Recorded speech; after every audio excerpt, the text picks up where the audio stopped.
ciidanka hooga iyo shaqaalaha wasaaradda gaashaandhigga oo ka qayb qaaday ololaha isxilqaana Suniin Fiirdoono Wariyaagan Ibraahim Xasan Cali shaqaalaha wasaaradda gaashaandhigga xukuumadda federaalka Soomaaliya iyo ciidanka hooga dalka Soomaaliyeed ayaa ku qayb galay tiyaatarka qaranka Soomaaliyeed oo hayti harunsi weelanka kasaw dhanka fanka iyo suugaanta walibani haytay wasaaradii 26 ee wareegtada ku qayb galay dhisawka tiyaatarka walibani ku qayb galay mas'uuliyiin iyo ciidanka hooga dalka Soomaaliyeed hadaba waano yogo ku hadalow ahmiyadda ilate dhisawka tiyaatarka yogo waana sheegay in ciidanka hooga dalka Soomaaliyeed halgaan iyo ka difaacayaan qaranka Soomaaliyeed tan kale iyo ka dhisahayaanba ilaamiyay wadankan quruxda badan ee Soomaaliya waxa lagu dhisay iska xuqabsa lagu dhisay dawladana waxay bixin jirtay wixii material ah oo loo baahan yahay ama shub ama biraha noqoto ama shamiitaha noqoto ama qalab laakiin dadweynaha Soomaaliyeed iyo shaqaalaha qaranka iyo ciidamada qalabka sida ee Soomaaliya ayaa dalkan Soomaaliya dhisay sida darteed dalka gacanteena ku burburinay cid maanta uu sugahay inuu dhisana midna ma jirto sida madaxweynaha Jamhuuriyadda Federaalka Soomaaliya mudane Maxamed Cabdullaahi Farmaajo uu cilaamiyay annaga waa inaan gacanteena ku dhisno siiba wasaaradda ciidanka xoogga dalka Soomaaliyeed waligood waxay gali jireen kaalinta koowaad bay gali jireen waxaad ka garanaysaa maalin dhaweyd ayaa shaqada aan galnay kaalinta koowaad baan qaadnay sidaa darteed waxaan idin soo jeedinayaa haddaana ciidanka qaranka Soomaaliyeed anigoo taliska ciidanka xoogga dalka Soomaaliyeed taliyaha ciidanka xoogga dalka daahir mas'uulka ah iyo wasiirka gaashaandhigga shaqadana anigu aan goobjoog ahaanayo dhammaad ilaa bilow inaan shaqadaasi maanta wacdaro aan muujino oo waxa weeye wasaaradaha tartan baa jiro tartankaas waa inaan ka qayb qaadano waa inaan biladda uu madaxweynaha bixin doono ay qaadato wasaaradda gaashaandhigga waa inay qaadato sida waligeedna waa la ogaa goob kasta oo la iskugu yimaado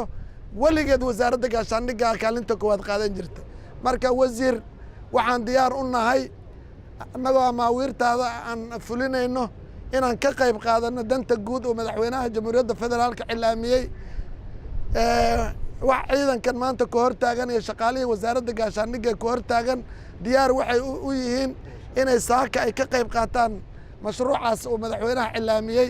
ee iska xuqabsa ama danta guud keedii hogaaminay wasiiru dawlihii taliyayaasha ciidanka iyo wasaaradii goobjoogi waxaan halkan ku baaqaynaa kuna dhawaaqaynaa inaan gacanna badiil ku qaadanayno gacanna qoriga dalka ku difaacayno gaashaandhigga waxaan idinku salaamayaa salaanta islaamka assalaamu calaykum waraxmatullaahi wabarakaatuh bacda salaam waa markii labaad aad noogu imaateen halkan tiyaatarka dhismihiisa oo hawl badan ka qabateen aadna aheedeen wasaaradihii aan aad ugu tashanaynay shalay daraad tii ka horreysay waxaan ku tashanaynay inay wasaaradda gaashaandhigga noo imaan doonto oo ka wada baaxad weyn wasaaradahoo dhan waan ilaahay waa isu kaaya keenay dhismihii aad ogeedeen wuu dhismay waxaa haray rinjigii dadkii kore iyo kuraastii wax alla wixii laga dhisayay tiyaatarka way dhammaystirmeen darbigii dambe ood arki doontaan shub yar ku socdo bisaa noo haray musqulihii waa diyaar tubooyinkii waa diyaar layrarkii waa diyaar rinjigii ajifal dhiman lama tusee haddaan mari lahayn maanta waa dhex joogi lahayn waa mahadsantihiin haddana waa isqaybi doonaa abowaa ida qaybi doono madxafkii qaranka oo la furay asna oo dhismihiisi socdo hayaan qayb aadi doonaa annaga naga mid iyo idinka oon maanta wax ka dhisi doonaa qaybna halkaan ay joogi doontaa waxaan ku soo dhaweynaa walaalkay wasiiru dawlaha soo dhawo wasiir shaqaalaha iyo ciidanka wasaaradda xoogga dalka Soomaaliyeed dhammaantiin assalaamu calaykum maanta waa maalin kale oo farxad leh sababtoo ah ninkii xamar joogay dhowr sano horteed arrintani suuragal ma ahayn inuu dalkeennu hore u dhaqaaqay inay dawladnimadu dhaqaaqday ayay muujinaysaa sababta oo ah waxaynu isugu nimidnay sidii aynu dalkeenna u dhisi lahayn innagaa duminay dib waana u dhisnaa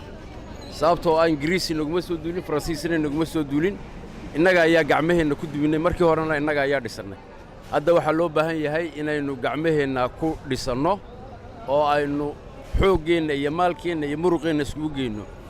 adduunka waxa ugu xun waxa weeyaan nin aan dal lahaynin muxuu ahaa nin nool maaha dalkeennu waa barwaaqo nimcadu ilaahayna siiyey aynu ku shukrino gacmahan isqabsanno horahan u soconno talada madaxweynaha iyo ra'iisul wasaaraha ay soo jeediyeen ah inaynu gacmaheenna dalkeenna ku dhisannana waxaan u nahay diyaar agaasime waad mahadsan tahay waxaanu ku soo dhoweyn doonaa wasiirka wasaaradda gaashaandhigga ka dambeyn goobtii waliba ku hadlay wasiirka gaashaandhigga xukuumadda federaalka Soomaaliya Xasan Ali Maxamed Amar Dambe alxamdulillaah ilaah baa mahad iska leh amaasan walaalkay qaaliga oo ila socda wasiir dawlaha wasaaradda gaashaandhigga Mr. Xagaa agaasimaha wasaaradda gaashaandhigga Songor iyo taliyaasha ciidamada xoogga dalka Soomaaliyeed iyo dhammaan shaqaalaha wasaaradda ee rayidka dhammaantiin waxaan idinku salaamaa salaanta islaamka assalaamu calaykum waraxmatullaahi wabarakaatuh hadalka badidiisa taliyaha ayaa noo dhameeyey waxaa kaloo noo sii dhammaystiray agaasimaha wasaaradda gaashaandhigga ciidamada xoogga dalka Soomaaliyeed iyo wasaaradda gaashaandhigga taariikhdeeda dib uguma laabanayna waa la ogyahay waxay ahaan jireen dalkan iyaga ayaa mas'uul ka ahaa badbaadintiisa iyo ilaalintiisa ee qarannimada iyo waliba waxaa kale ka qayb qaadan jireen danta guud dalkaani wax walba la dhisay qayb ay ka ahaan jireen waayo waxaanu ognahay xoogga ciidamada xoogga dalka Soomaaliyeed iyo wasaaradda gaashaandhigga ku jiro wasaaradaha kale kuma jiro because adduunyada waxa la ixtiraamaa ama la qiimeeyo waa dadka nool waay wasaaradda gaashaandhigga shaqaalaheeda marka hadda aan yiraahno ciidamadeeda iyada marka la isku daro waa aad bay u tiro badan yihiin wax ii sheeg adiga lagu soo koobi kara ama lala bardhigi karo wasaaradaha kale ma aha maalin dhaxdaas aad iyo aad ku ammaanantihiin waa idinku ammaanaynaa dadaalka badan aad ka geysateen madfaxa tiyaatarka oo ii sheeg adiga runtii wasaaradihii naga horeeyey waxay qabteen dhammaantooda in ka badan in anaga aan qabannay ammaanteedana waad haysataan maanta sidoo kale waxaan rabnaa shalay si ka daran inaad maanta u shaqaysaan waxaana runtii naga horeeyo oo qaybtaas nagu sugaayo dadkii noo qaabilsanaa ishilqaan macnaheedu waxa waaye dalkaada si mutadawaca inaad ku dhisato isha gacan aad ku geysatid waxaad tari karta aad tartid annaga laba howlada noo yaala dalkan inaan cadowga dhibaataynayo oo shacabka dhibaataynayo inaan ka horeyno inaan la dagaalano dhinaca kalena dib u dhiska dalka waayo dawladnimada lagu sheegayo waxa waaye waa constitutionka waaye